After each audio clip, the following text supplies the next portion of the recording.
Hey, this is Verna Jo from the Spanish Fork Senior Citizens Center. We invite you to relax and enjoy our program. We hope you'll find it informative. We hope that it makes you smile and laugh, deep belly laugh. As always, we hope that you'll come soon to the Spanish Fork Senior Center so we can always surround you with people who care. Attention, hut. Please join me in the Pledge of Allegiance to the flag. Present arms. I pledge allegiance to the flag of the United States of America and to the republic for which it stands, one nation, under God, indivisible, with liberty and justice for all. Hi, I'm Heather Lyman, nurse with Maple Creek Home Health and Hospice, and I have a big family, so I spend a lot more time at the grocery store than I actually want to. And I'm sure you, like me, have noticed that we're starting to see some shortages again and some hard-to-find items. Just before we had the shortages in 2020, I thought I was pretty prepared with my food storage until I realized that I had cases of spaghetti sauce, but no spaghetti. And it's harder to make a meal that way. So I thought that now was a good time to talk about having some storage items put away that you can actually make full meals with. I think it's important to be a little bit prepared. It gives you some peace of mind. And we do need to have things on hand that we'll eat and that you can make a full meal with. So I have some ideas. Number one, who doesn't like breakfast for dinner? A big bag of pancake mix will last for 2 years. If you get the kind that's add water only, then you can make pancakes, waffles, all kinds of items. You can make quite a few meals out of that big bag of pancake mix, and then a bottle of maple syrup, and you've got a meal. Like I said, that bag will last for 2 years if it's unopened, and maple syrup probably lasts forever. Number two, chili. Homemade chili consists of a can of tomato juice, a can of chili beans, some dried onions, and some chili powder. That makes a hearty meal with or without hamburger. You can add hamburger if you've got it, but if you don't, that's still a good meal and still has some protein and some good things that you could survive on if you had to. Number three, spaghetti. Cans of just canned spaghetti sauce and pasta, and you've got a pretty good meal that you could subsist on. Number four, soup. Just cans of soup. That's a ready-made meal. Number five, biscuits and gravy. You can either make it with that pancake mix, or if you wanted to make homemade biscuits, it's flour, sugar, baking powder, and shortening. That's pretty simple items. We all have that, or should have that, stocked away. And then for the gravy, you can do gravy packets, or you can just make your own gravy with bouillon cubes. Both good items to have in your storage. Number six, tuna casserole. That was my grandma's go-to meal. It's canned tuna, mayonnaise, pasta, frozen peas. All things that are easy to have in your storage. And that's a balanced meal. And last, Alfredo. Again, canned Alfredo sauce and pasta. And you've got a meal. You can add chicken if you've got it, but if you don't, if you're just living off of your storage items, that's a good meal. And of course, you can always add to these meals your canned vegetables so that you've got a more balanced meal. But there you go. You've got 7 days, a week's worth of meals that you can have just in your storage. You can build on that and add your own ideas, but I don't know, it's a crazy world we're living in, but we're resilient.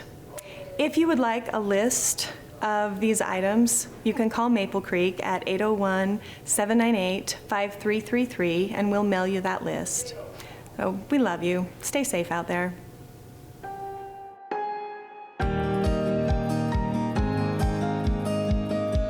Hi, my name is Haley Stevenson, and I'm the teen librarian here at the Spanish Fork Public Library. Today we're doing the Teen Valentine Volunteer Party, where we're making Valentines for the seniors of the Spanish Fork community, and we're really excited about it. It's kind of something new that we've never really done before, and I hope they like it.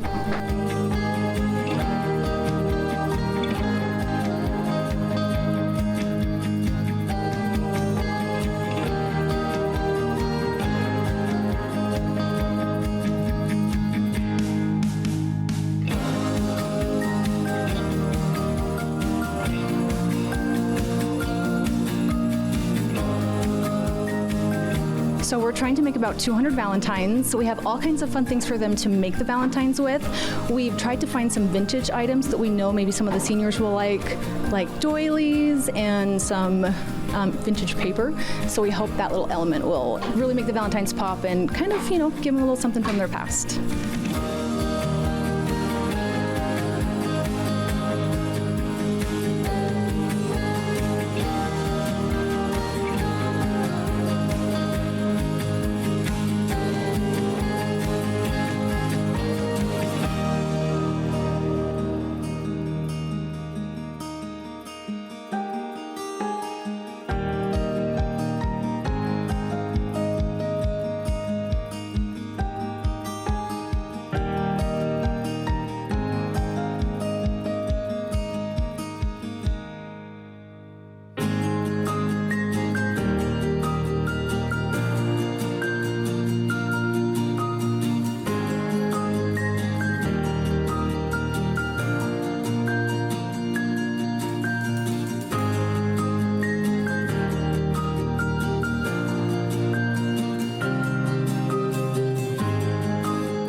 It's so awesome that we got to do this for the seniors. It's also awesome that teenagers can use this for volunteer hours that they can put on scholarships and college applications. And we hope they have a fun Valentine's Day, and we hope the seniors do as well. Happy Valentine's Day!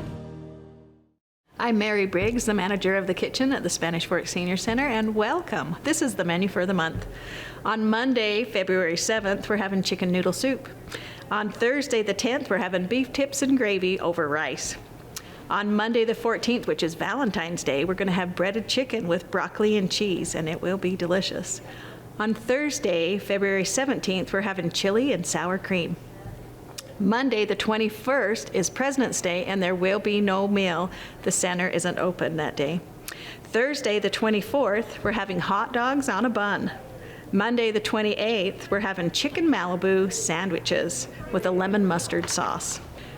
Going into March, Friday, the 4th, our membership meal is chicken pot pie, and it is delicious. Monday, the 7th of March, is hamburger and gravy over mashed potatoes. We hope to see you here soon. And now it's time for jokes. Wife, there's trouble with the car. It has water in the carburetor. Husband, water in the carburetor? That's ridiculous. Wife, I tell you the car has water in the carburetor. Husband, you don't even know what a carburetor is. I'll check it out. Where's the car? Wife, in the pool. That's a good one, huh? How long have you been driving without a taillight? Asked the policeman after pulling over a motorist. The driver jumped out, ran to the rear of the car, and gave a long, painful groan. He seemed so upset that the policeman was moved to ease up on him a bit. Come on now, he said. You don't have to take it so hard. It isn't that serious. It isn't, cried the motorist. Then do you know what happened to my boat and trailer? It took me a second, but then It took you a second, okay. Yeah. Great. Wow. All right, it's almost Valentine's, so here's a good one. A guy walks into a post office one day to see a middle-aged, balding man standing at the counter, methodically placing love stamps on bright pink envelopes with hearts all over them. He then takes out a perfume bottle and starts spraying scent all over them. The man's curiosity getting the better of him, he goes up to the balding man and asks him what he's doing.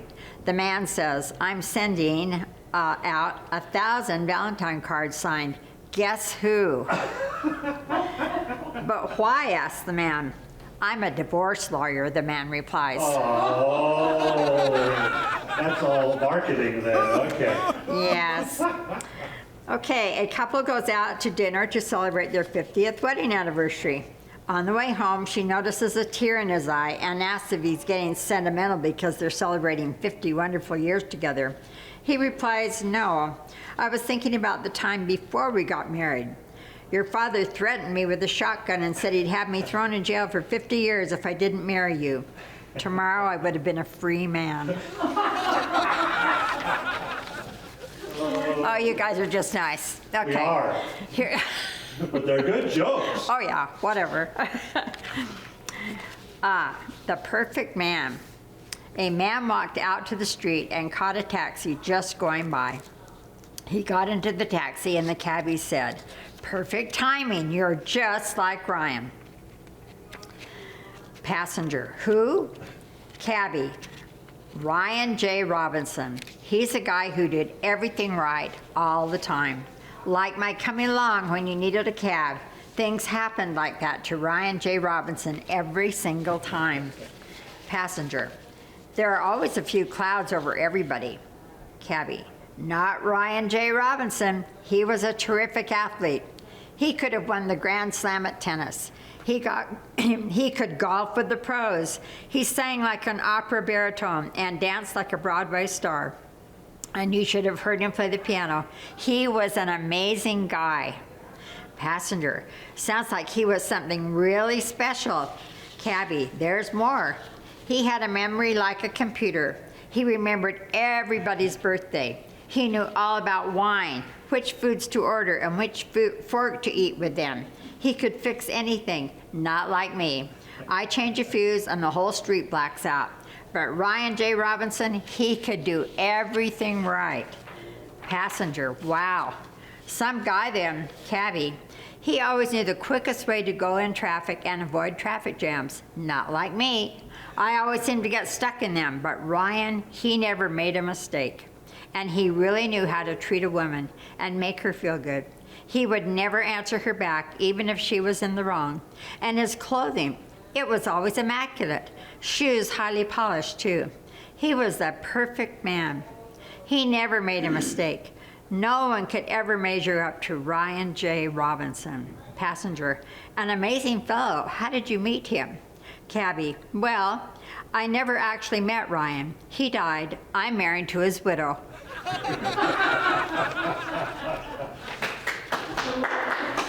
Okay. Hi everybody, welcome back. It's Tracy and Kara from the Wellness Bridge group here in Spanish Fork, and we're here just to run you through a few little exercises again to keep you moving, especially during on these cold days. Again, before we start these, we always want you to try to be a little bit warmed up on your own if you can. Since it is cold outside, even just doing a couple laps around your house, or if it is a sunny day outside, just go take a couple laps, just around your grass or anything, just to get your body moving a little bit before you start exercising. First things what we're going to do is we are going to, let's just grab some weights. If you do not have hand weights at home, you can use things like soup cans or water bottles or anything that will give a little bit of a resistance. And so we have hand weights today, but you do not have to. You can even do this without. So what we're going to do first is we're going to keep our hands to the side of our legs. Palms are going to be facing our legs. And all you're going to do is with a straight arm, just lift straight up to about parallel to the ground and then back down. And I don't want swinging like this, because anybody can swing. We want controlled and slowed motion. So slow up and hold for a second, and then slow back down. Do it a couple more times. Slow up and hold, and then back down. We'll go 2 more. When you're doing this on your own, you can do this for about 30 seconds to about a minute, and that's you'll start to feel it in your shoulders for sure. 1 more of these. Here we go. Pulling it up and hold, and down. So when you're hanging onto your weights, I don't want you squeezing them really tight. It should be a pretty loose grip when you're doing it. So even though your hands are straight out in front, your hands are pretty loose, okay? So that way you're not squeezing here. Okay, another exercise, we're just gonna keep our hands in that same position, and all we're gonna do is just a hammer curl, which is just a bicep curl, but our palms are facing in.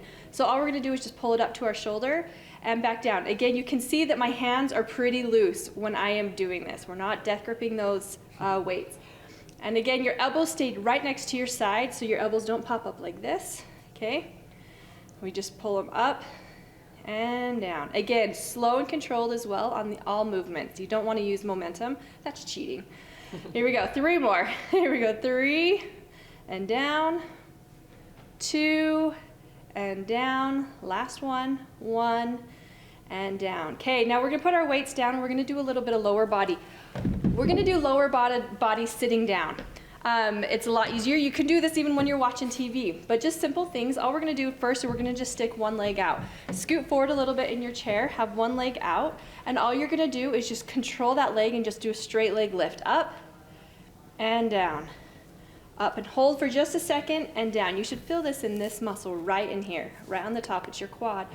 And we're gonna lift it up and squeeze and down. Again, 30 seconds to a minute of this and you will feel this muscle burning. And so we're gonna switch legs just because we're short on time. Here we go, other leg, lift up and down, up, down, 2 more, up, down, last one, up, down. Okay, here we go, staying with our lower body. We're gonna work on these calf muscles here. An easy way to do this is to put both hands on top of one leg, and all you're gonna do is lean forward on it and then push down on that leg so you're giving it some resistance, okay? And all you're gonna do is just lift that heel up off the ground and push it, put it back down. Lift it up, you're pushing really hard on that leg. Do not press on your knee. Please do not press on your knee. Press up here on the top of the leg. And down, 2, and 1. And the more resistance you give, the harder it's gonna be, and that you'll be able to get a better workout. And so we're gonna switch to the other side. Last one, here we go. Lifting it up, down, up, down. 2 more.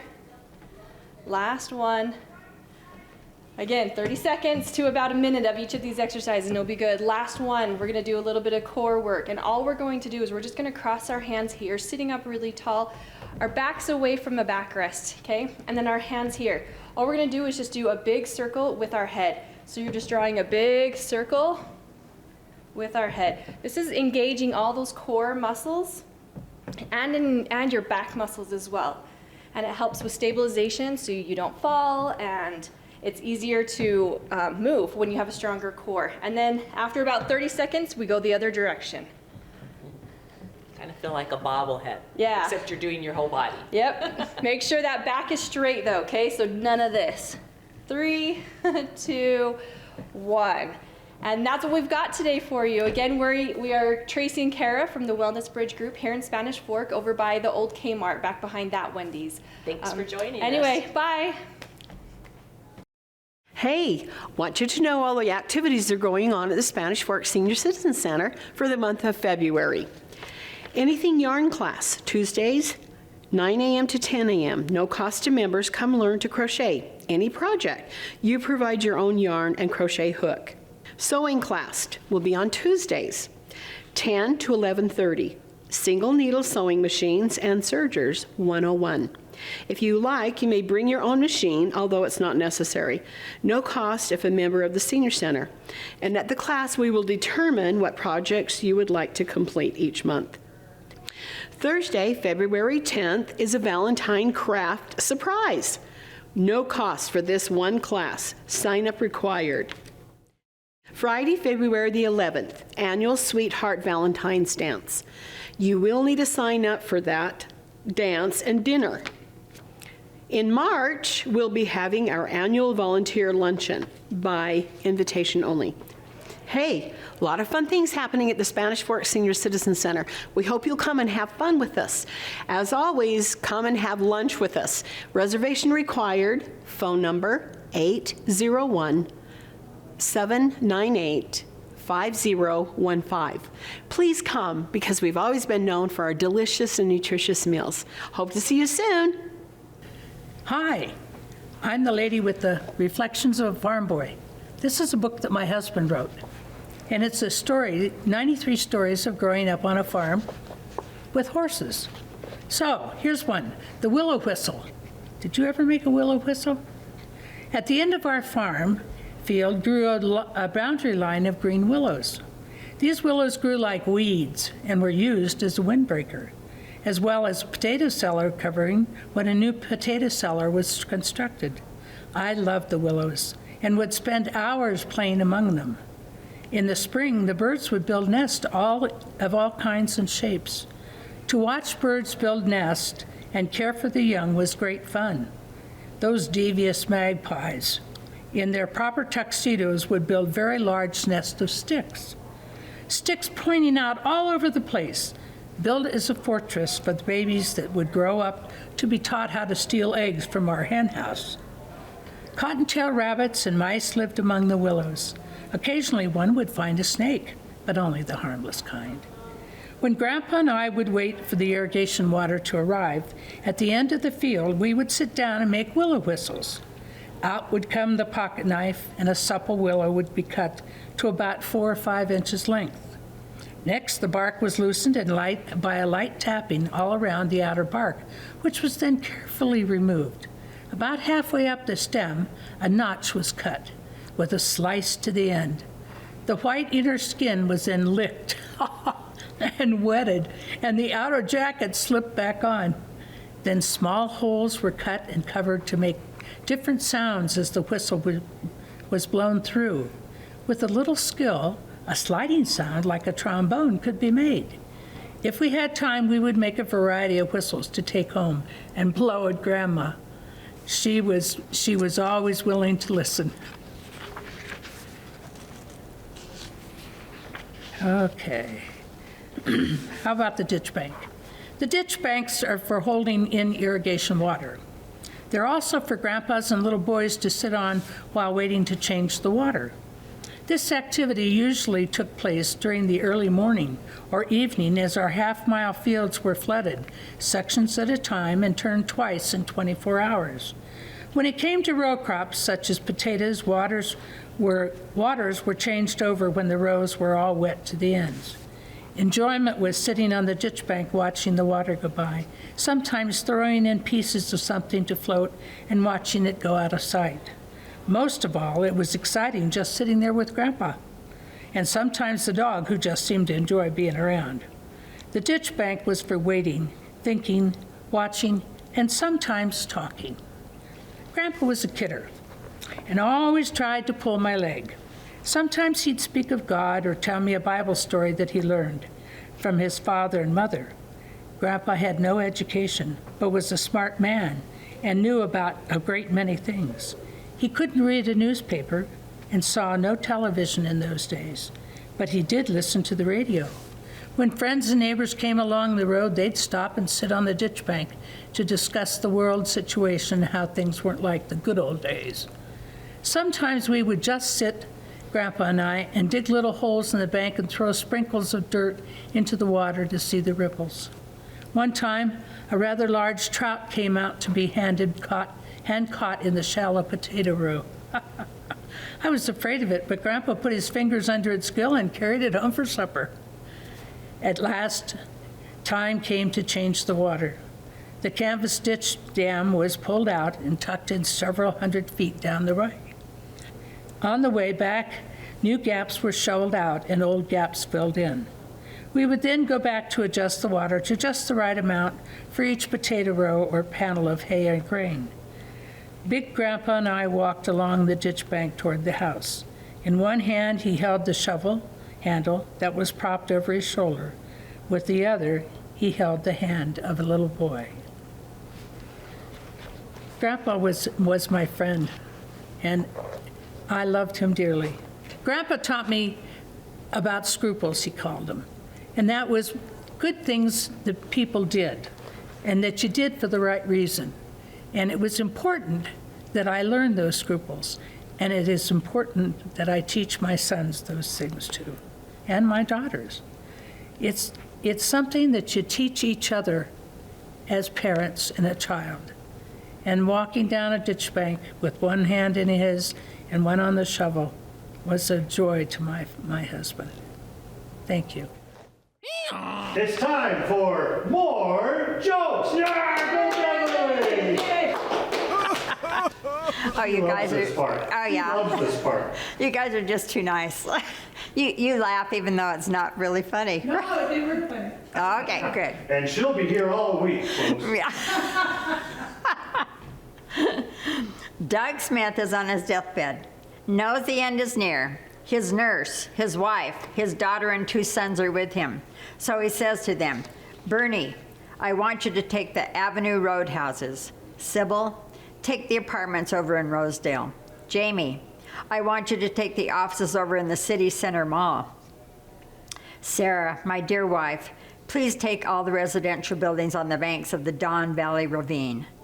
The nurse is just blown away by all this, and as Doug slips away, she says, Mrs. Smith, your husband must have been such a hardworking man to have accumulated all this property. Sarah replies, property? He had a paper route.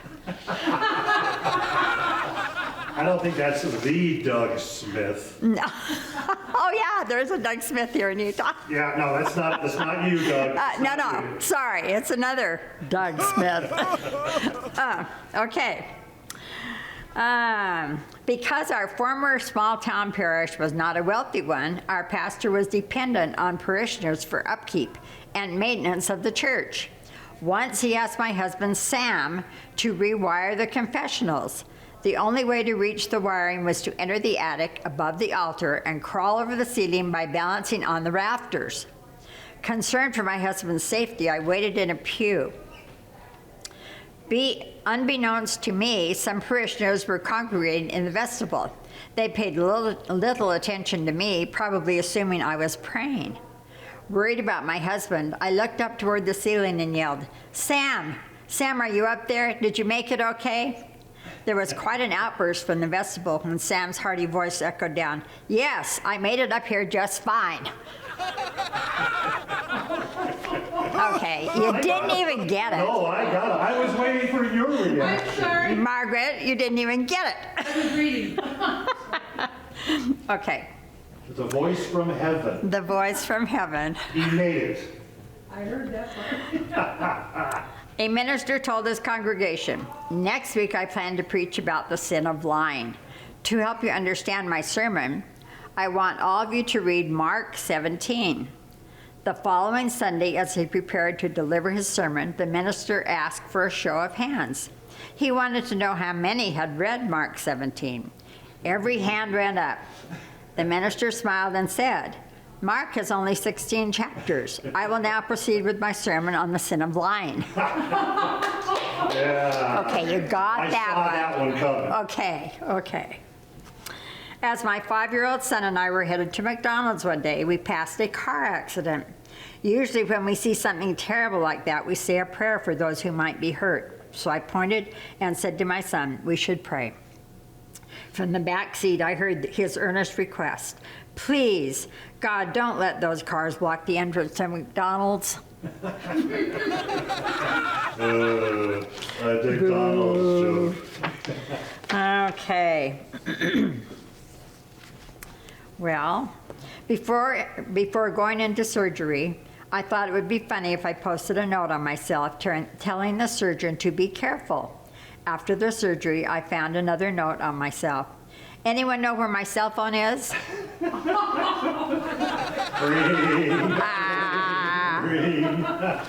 Okay. Yay, All right. Beverly, yeah.